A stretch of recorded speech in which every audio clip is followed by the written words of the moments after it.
Good morning friends, welcome to the prelims booster session. आज का पहला टॉपिक है Delhi urban land and immovable property records bill 2024। Topic आपके governance के लिए इम्पॉर्टेंट है। तो union housing and urban affairs ministry एक लॉ पर काम कर रही है, Delhi urban land and immovable property records bill 2024 पर, जो कि सभी अर्बन लैंड और बिल्डिंग रिकॉर्ड्स जो हैं नेशनल कैपिटल के, वो एक सिंगल अथॉरिटी के अंडर ले आएगा।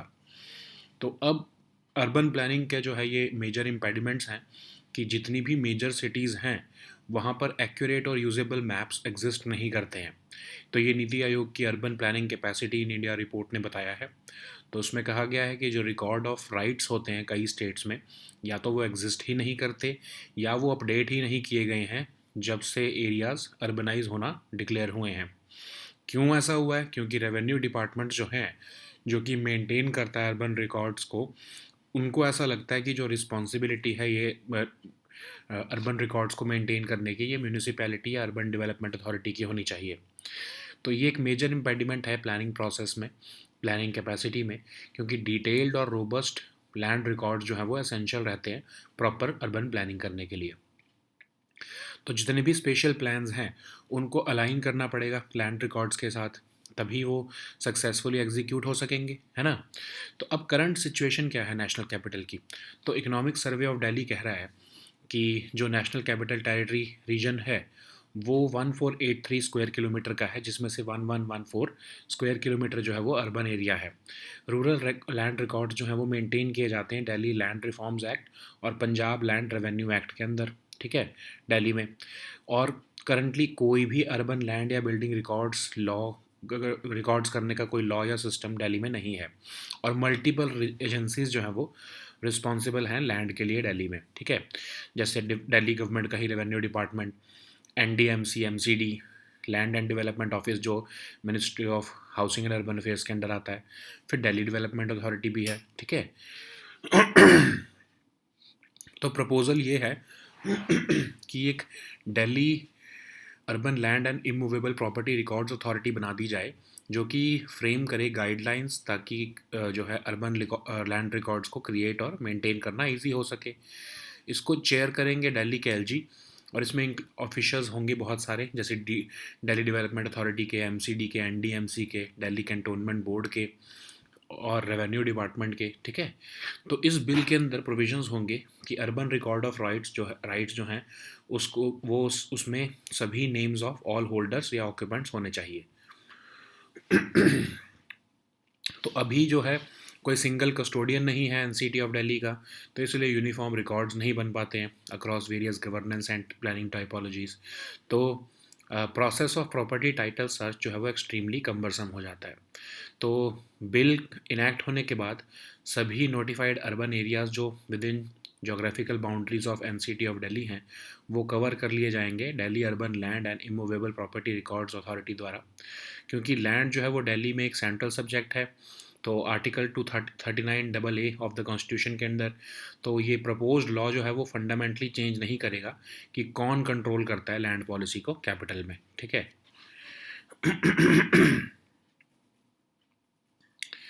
सो नेक्स्ट हमारा टॉपिक है नीति आयोग SDG इंडेक्स। ये टॉपिक आपके गवर्नेंस के लिए इंपॉर्टेंट है। तो government think tank NITI Aayog ने अपनी 4th इवैल्यूएशन रिपोर्ट जो है इंडिया की प्रोग्रेस ऑफ 16 SDGs, जो कि 2015 में अडॉप्ट किए गए थे यूनाइटेड नेशंस के मेंबर द्वारा, वो रिलीज़ की है। तो नीति आयोग का SDG इंडेक्स क्या है? एक वाइटल टूल है जो ट्रैक करता है और रैंक करता है प्रोग्रेस इंडियन स्टेट्स और यूनियन टेरिटरीज़ की, कि कैसे अचीव की जा सकती हैं United Nations sustainable development goals.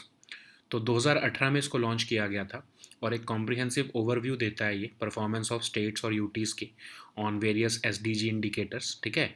इस इंडेक्स में स्टेट्स और यूटीज़ को 16 जो SDGs हैं टोटल 17 में से, उन पे रैंक किया जाता है 113 इंडिकेटर्स का यूज़ करते हुए।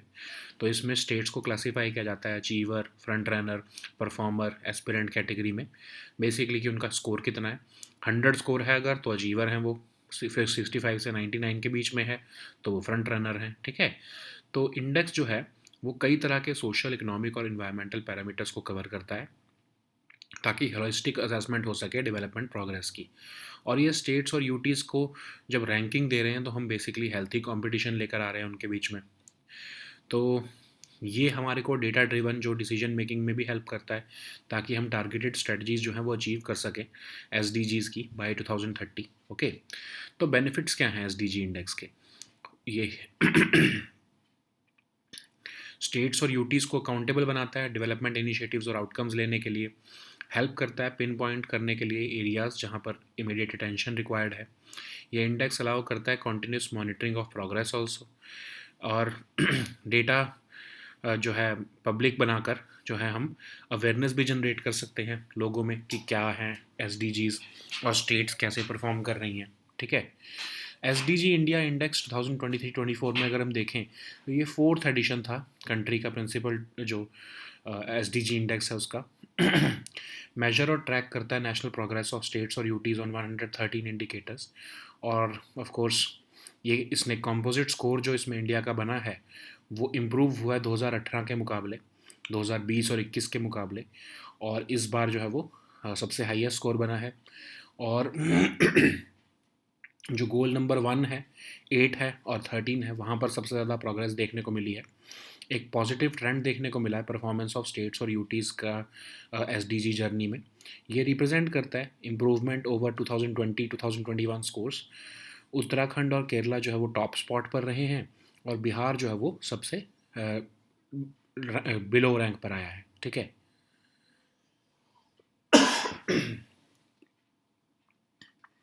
नेक्स्ट हम टॉपिक देखते हैं ई ऑफिस प्लेटफॉर्म। ये टॉपिक गवर्नेंस के लिए इंपॉर्टेंट है।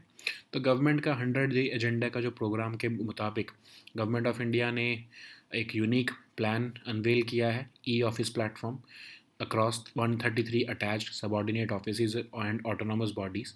ये स्ट्रीमलाइन करेगा ऑपरेशंस को, एफिशिएंसी को एनहेंस करेगा across 133 identified offices. Ministry of personnel के अंडर आता है ऑफ कोर्स। इम्प्लीमेंटेशन इसकी जो है वो नेशनल इन्फॉर्मेटिक्स सेंटर जो है द्वारा की जा रही है एज नॉलेज पार्टनर। तो इसमें की कंपोनेंट्स अगर हम देखें तो ई फाइल सिस्टम है जो कि एक वर्कफ्लो बेस्ड सिस्टम है जो एक्सटेंड करता है features of existing manual handling of files. फिर नॉलेज मैनेजमेंट सिस्टम जो कि कंसेप्ट है सेंट्रल रिपोजिटरी ऑफ डॉक्यूमेंट्स का एक ऑर्गेनाइजेशन में। फिर वर्क फ्रॉम एनीवेयर पोर्टल भी है जो गेटवे दे रहा है वर्चुअल ऑफिस का फ्रॉम एनीवेयर, ताकि कहीं से भी लॉगिन करके काम किया जा सके ऑफिशियल्स द्वारा। फिर एक वेब बेस्ड एप्लीकेशन है प्रोसेसिंग के लिए, एनुअल परफॉर्मेंस अप्रेजल रिपोर्ट बनाने के लिए जो कि एम्प्लॉयज़ यूज़ कर सकते हैं, रिपोर्ट कर सकते हैं, रिव्यू कर सकते हैं ऑफिशियल हायरार्की द्वारा। नेक्स्ट हम टॉपिक देखते हैं agri sure fund. Topic economy के लिए इंपॉर्टेंट है। तो रिसेंटली नाबार्ड ने अनाउंस किया है एक एग्री फंड स्टार्टअप्स और रूरल एंटरप्राइजेस के लिए जिसका नाम है एग्री श्योर। तो ये एग्री श्योर जो है स्टार्टअप्स और एग्रीप्रेन्योर्स को हेल्प करेगा या सपोर्ट करेगा through investments in sector specific, sector agnostic और डेट अल्टरनेटिव इन्वेस्टमेंट फंड्स। तो ये डायरेक्ट इक्विटी सपोर्ट देगा स्टार्टअप्स को जो कि एग्रीकल्चर और अलाइड सेक्टर्स में वर्क कर रहे हैं। ये इनिशिएटिव का एम है इनोवेशन और सस्टेनेबिलिटी को फॉस्टर करना। तो 750 करोड़ का ये फंड है कैटेगरी 2 अल्टरनेटिव इन्वेस्टमेंट फंड, जिसमें नाबार्ड और मिनिस्ट्री ऑफ एग्रीकल्चर 250 करोड़ डालेंगे। 250 करोड़ जो है वो बाकी के इंस्टीट्यूशन से आएगा। फंड जो है वो लगभग 85 एग्रीकल्चर स्टार्टअप्स को हेल्प करेगा या सपोर्ट करेगा, इन्वेस्टमेंट साइज़ जिनका 25 करोड़ ईच है। और ये इनोवेटिव टेक्नोलॉजी ड्रिवन इनिशिएटिव्स लेकर आना चाहते हैं एग्रीकल्चर में ताकि फार्म प्रोड्यूस वैल्यू चेन को एनहेंस किया जा सके और ऑफ कोर्स एम्प्लॉयमेंट भी जनरेट की जा सके। ये जो है एंटरप्रेन्योरशिप जो है आईटी बेस्ड सॉल्यूशंस के थ्रू एनकरेज करने के लिए भी हेल्प करेगा। तो नैब वेंचर्स एक फुली ओन्ड सब्सिडरी होगी नाबार्ड की जो कि फंड मैनेजर का काम करेगी इसका। ठीक है, नेक्स्ट हम टॉपिक देखते हैं नाविक। ये टॉपिक आपके साइंस एंड टेक के लिए इंपॉर्टेंट है। तो डीआरडीओ ने एक बेंगलुरु बेस्ड फार्म को कमीशन किया है जो कि इंडिजिनसली डेवलप करेगी एक रिसीवर चिप ताकि एक्वायर और डिसैमिनेट किया जा सके इंडियन टाइम हमारे नाविक के लिए। ठीक है, नाविक क्या है? Navigation with Indian constellation. और ये indigenous satellite based navigational system है इंडिया का, जिसको इसरो ने बनाया है। 7 सैटेलाइट्स हैं इसमें, ताकि एक्यूरेट पोजीशनिंग और टाइमिंग और इन्फॉर्मेशन दी जा सके। 3 सैटेलाइट्स जो हैं वो प्लेस की जा गई हैं जियो स्टेशनरी ऑर्बिट में। 4 सैटेलाइट्स जो हैं वो जियो सिंक्रोनस ऑर्बिट में प्लेस्ड हैं। जो ग्राउंड नेटवर्क है उसमें कंट्रोल सेंटर है। तो ये सिस्टम ऑफर करता है कई तरह की सर्विसेज, जैसे standard positioning service civilian use के लिए, रिस्ट्रिक्टेड सर्विस ऑथोराइज्ड यूज़र्स के लिए जैसे डिफेंस फोर्सेस। ठीक है। फिर ये सिस्टम जो है वो, इसकी पोजीशनिंग एक्यूरेसी जो है वो बेटर देन 10 मीटर्स है throughout India, as compared to GPS जिसकी 20 मीटर्स है। ठीक है, जिसकी 50 मीटर्स है। ठीक है। और ये बेटर रहता है 20 मीटर्स तक के एरिया का, बेटर सर्विसेज देता है 20 मीटर्स तक के मैक्सिमम एरिया में। अगर हम देखें तो 1500 किलोमीटर्स ऑफ इंडिया। ठीक है, सराउंडिंग इंडिया। और जो नाविक के एसपीएस सिग्नल्स हैं वो इंटर ऑपरेबल हैं, उसको बाकी के ग्लोबल नेविगेशन सैटेलाइट सिस्टम के साथ भी यूज़ किया जा सकता है, जैसे GPS, GLONASS, Galileo, BeiDou. Okay. Next हम टॉपिक देखते हैं वर्ल्ड पॉपुलेशन प्रॉस्पेक्ट्स 2024 रिपोर्ट। ये टॉपिक आपके सोशल इश्यूज़ के लिए इंपॉर्टेंट है। तो United Nations Department of Economic and Social Affairs ने वर्ल्ड पॉपुलेशन प्रॉस्पेक्ट 2024 रिपोर्ट निकाली है। और इस रिपोर्ट में कहा गया है कि जो वर्ल्ड पॉपुलेशन है वो ग्रो करती रहेगी अगले 50 से 60 साल में, और 10.3 बिलियन जो है वो रीच कर जाएगी मिड 2080s में। पीक करने के बाद ग्लोबल पॉपुलेशन जो है वो डिक्लाइन होने लगेगी धीरे धीरे। करंटली अगर हम ग्लोबल फर्टिलिटी रेट देखें तो वो 2.25 लाइफ बर्थ पर वुमन चल रहा है। Globally life expectancy at birth जो है वो 73.3 ईयर्स पहुंच चुकी है 2024 में। और इंडिया के पॉपुलेशन के हिसाब से देखें तो 1.45 बिलियन अभी हमारी पॉपुलेशन है। 2054 में ये पीक करेगी 1.69 बिलियन पर, उसके बाद डिक्लाइन होना शुरू हो जाएगी। ठीक है। तो United Nations Department of Economic and Social affairs जो है ये गवर्नमेंट्स और स्टेक होल्डर्स के साथ क्लोजली काम करता है इकोनॉमिक, सोशल और इन्वायरमेंटल गोल्स को मीट करने के लिए। ये कंट्रीज़ के साथ ये कंट्रीज़ को हेल्प करता है ताकि वो कॉमन ग्राउंड भी जो है फाइंड कर सकें, sustainable development, population, social matters, financing development के लिए, फाइनेंसिंग फॉर डेवलपमेंट के लिए और बाकी इश्यूज़ के लिए। तो ये सपोर्ट करता है नेशनल स्ट्रेटजीज़ को बिल्ड करना। और इसका हेडक्वार्टर जो है वो न्यूयॉर्क में लोकेटेड है। नेक्स्ट हम टॉपिक देखते हैं नासाज चैपिया प्रोजेक्ट। ये टॉपिक साइंस एंड टेक के लिए इंपॉर्टेंट है। तो एक year long simulated Mars mission का जो है प्रोजेक्ट है चैपिया प्रोजेक्ट, जिसमें कि नासा क्रू जो है वो 17,000 स्क्वायर फीट हैबिटेट में जॉनसन स्पेस सेंटर में जो है वो रहेगी, जो कि ऐसा एक हैबिटेट बना कर दिया जा रहा है कि जो कि मार्स प्लैनेट जैसा रहेगा। तो इस प्रोजेक्ट का नाम है crew health and performance exploration analog. ये एक सीरीज़ ऑफ एनालॉग मिशंस है जो कंडक्ट किए जा रहे हैं नासा द्वारा, ताकि ईयर लॉन्ग स्टे कराया जा सके क्रू को सिमुलेटेड एरियाज़ में जो कि मार्स को सिमुलेट कर रहे हैं।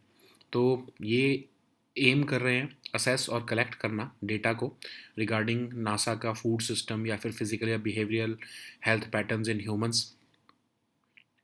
हर मिशन में 4 क्रू मेंबर्स होंगे। मार्स डून अल्फ़ा जो कि एक 3D प्रिंटेड स्ट्रक्चर है, यही जो है वो पर्टिकुलरली रियलिस्टिक मार्स हैबिटेट को सिमुलेट कर रहा है। ठीक है। और इस एनालॉग मिशन में मार्स रियलिस्टिक सिनेरियो बनाया जाएगा जितना पॉसिबल है, जिसमें कि इन्वायरमेंटल स्ट्रेसर्स भी डाले जाएंगे, जैसे कि resource limitation, isolation, equipment failure, significant workload. इस मिशन के दौरान क्रू जो है वो सिमुलेटेड स्पेस वॉक्स भी करेगा ताकि डेटा हम इकट्ठा कर सकें वैरायटी ऑफ फैक्टर्स पर। और इसके कंप्लीट होने के बाद 2 और शेड्यूल्ड रहेंगे मिशन, जैसे 2025 और 2026 के लिए। ओके। नेक्स्ट हम टॉपिक देखते हैं upper Siang hydro power project. Topic आपके इकोनॉमी के लिए इंपॉर्टेंट है। तो लोकल्स जो हैं वो प्रोटेस्ट कर रहे हैं upper Siang hydro power project के अगेंस्ट अरुणाचल प्रदेश में। तो ये एक proposed 11,000 megawatt hydro power project है सियांग रिवर पर। सियांग रिवर क्या है? ब्रह्मपुत्र रिवर को ही जो है अपर अरुणाचल प्रदेश में जो है वो सियांग रिवर कहा जाता है। और ये एरिया प्रिडोमिनेंटली इनहेबिटेड है आदि ट्राइब द्वारा अरुणाचल प्रदेश में। तो NHPC और NEEPCO जो है वो जॉइंटली उनको टास्क दिया गया है इस डैम को या इस प्रोजेक्ट को बनाने का। तो इंस्टॉल्ड कैपेसिटी जो है इस प्रोजेक्ट की वो 11,000 मेगावाट होगी। Storage capacity 9 billion cubic meters की होगी और एस्टिमेटेड कॉस्ट इसकी लगभग 1,13,000 करोड़ की पड़ेगी। तो ये बनाया जा रहा है, एक तरह से स्ट्रेटजिक काउंटर है ये चाइना के जो हाइडल प्रोजेक्ट्स को। पर्टिकुलरली जो चाइना का जो सबसे बड़ा डैम बन रहा है 60,000 मेगावाट का, तिब्बत के मेडॉक काउंटी में। Okay, so now let us see all these topics in English.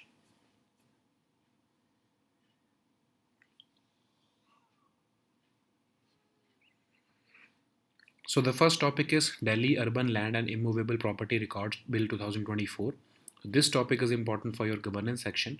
So Union Housing and Urban Affairs Ministry is working on a law, the Delhi Urban Land and Immovable Property Records Bill 2024, which would bring all urban land and building records in the national capital under a single authority. So, what are the major impediments in the urban planning in India? According to Niti Aayog's Urban Planning Capacity in India report, for many major cities, accurate and usable maps do not exist. The record of rights in some states are either non-existent or not updated after areas are declared urbanized. So this is because revenue departments believe that maintaining urban records is the responsibility of the municipality or the urban development authority. This is a major impediment in the planning process as well as the planning capacity. So the spatial plans need to be aligned with land records for the successful execution of the urban planning. So what is the current situation in national capital? According to Economic Survey of Delhi, National Capital Territory sprawls over 1483 square kilometer, of which 1114 square kilometer is designated as urban. So rural land records are maintained under the Delhi Land Reforms Act and Punjab Land Revenue Act. However, there is currently no urban land and building records law or system in Delhi. Also, multiple agencies are responsible for land in Delhi, okay, like the Revenue Department of Delhi Government, NDMC and the MCD, Land and Development Office under the Ministry of Housing and Urban Affairs, Delhi Development Authority. Okay, so what are the proposals in this bill? So the aim is to create a single authority known as the Delhi Urban Land and Immovable Property Records Authority, which will be chaired by the Delhi LG, and it will include officials from the DDA, MCD, NDMC, Delhi Cantonment Board, Revenue Department, and the proposed bill will have provisions for an urban record of rights, which will have the names of all holders and occupants, owners and mortgagees of the land, or assignees of the rent revenues from it. So currently, as we do not have any single custodian for the NCT of Delhi, therefore there are no uniform records across various governance and planning typologies, making the process of property title search extremely cumbersome. So with the enactment of this bill, all notified urban areas within the geographical boundaries of the NCT of Delhi will be covered by the Delhi Urban Land and Immovable Property Records Authority.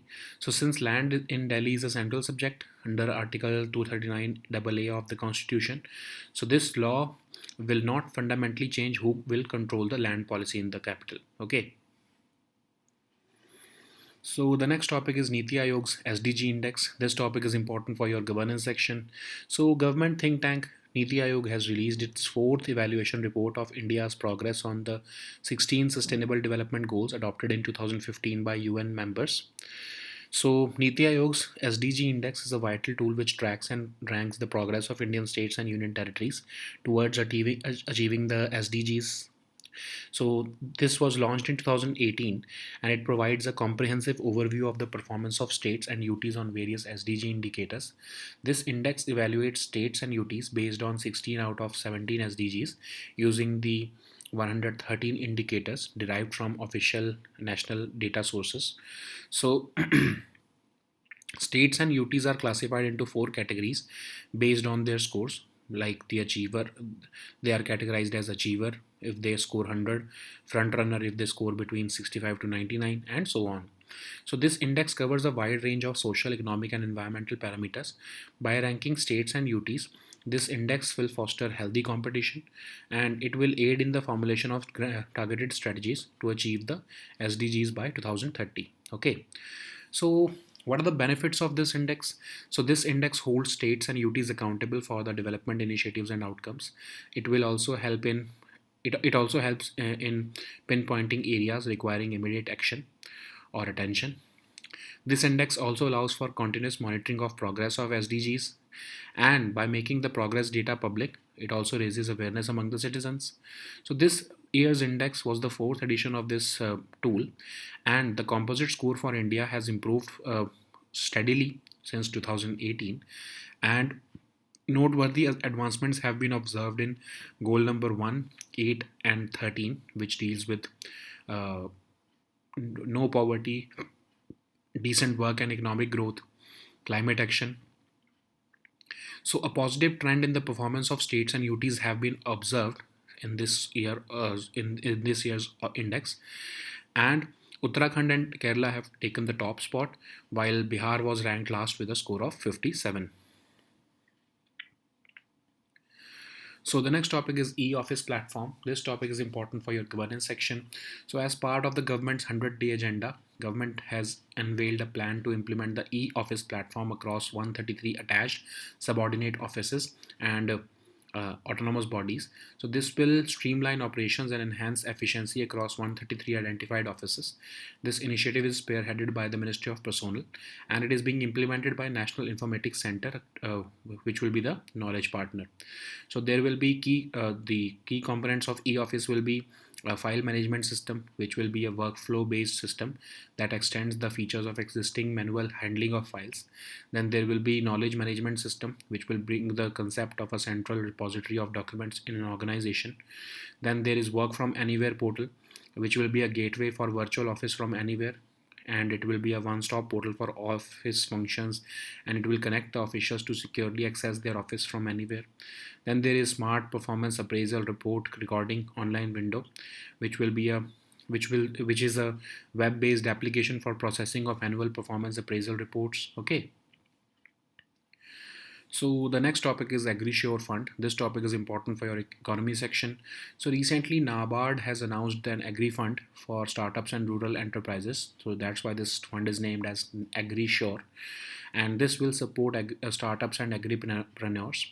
This will provide support through investments in sector specific, sector agnostic, and debt alternative investment funds, and direct equity support also to startups who are working in agriculture and allied sectors. So this initiative will aim to foster innovation and sustainability in India's agriculture sector through the establishment of 750 crore rupees category 2 alternative investment fund, while NABARD and Ministry of Agriculture are contributing 250 crore each. The rest 250 crore will come from other institutions. This fund is structured to support about 85 agricultural startups with investment sizes of up to 25 crore each. The main focus areas will include promoting innovative technology driven initiatives in agriculture so as to enhance the farm produce value chain, and apart from that, of course, employment generation will also be a factor. This fund will also encourage entrepreneurship through IT based solutions. So NAB Ventures, which is a fully owned subsidiary of NABARD, will act as the fund manager. So the next topic is NAVIC. This topic is important for your science and tech section. So DRDO has commissioned a Bengaluru-based firm to indigenously develop a receiver chip to acquire and disseminate Indian time for NAVIC, which has been developed by ISRO. NAVIC is nothing but navigation with Indian constellation, and it is an indigenous satellite-based navigational system developed by the ISRO. It consists of 7 satellites to provide accurate positioning and timing information. 3 satellites are placed in geostationary orbit, 4 satellites are placed in geosynchronous orbit. The ground network consists of a control center, uh, and this system offers various services like the standard positioning service for the civilian use, like we people use for it, like we people use GPS for it, and there will be restricted service for authorized users only, like defense forces, and for even search and rescue services. This system provides positioning accuracy of better than 10 meters throughout India and about 20 meters for the area surrounding India by 1500 kilometers. So NAVIC SPS signals are interoperable with other global navigation satellite systems like GPS, GLONASS, Galileo, and Beidou. So the next topic is World Population Prospects 2024 report. This topic is important for your social issues. So recently, United Nations Department of Economic and Social Affairs has released the World Population Prospects 2024 report, according to which the world's population is expected to continue growing over the coming 50 to 60 years, reaching a peak of around 10.3 billion people in mid 2080s. After peaking, the global population is projected to start declining gradually. Currently, the global fertility rate stands at 2.25 live births per woman. Globally, life expectancy at birth reached 73.3 years in 2024, and India's population in 2024 is expected to reach 1. Global, I'm sorry, India's population in 2024 is projected at 1.45 billion, and this will be peaking to 1.69 billion in 2054. So, what is United Nations Department of Economic and Social Affairs? It works closely with governments and stakeholders to help countries around the world meet their economic, social, and environmental goals. It has been helping countries to find common ground on sustainable development, population, social matters, financing for development, and many other issues.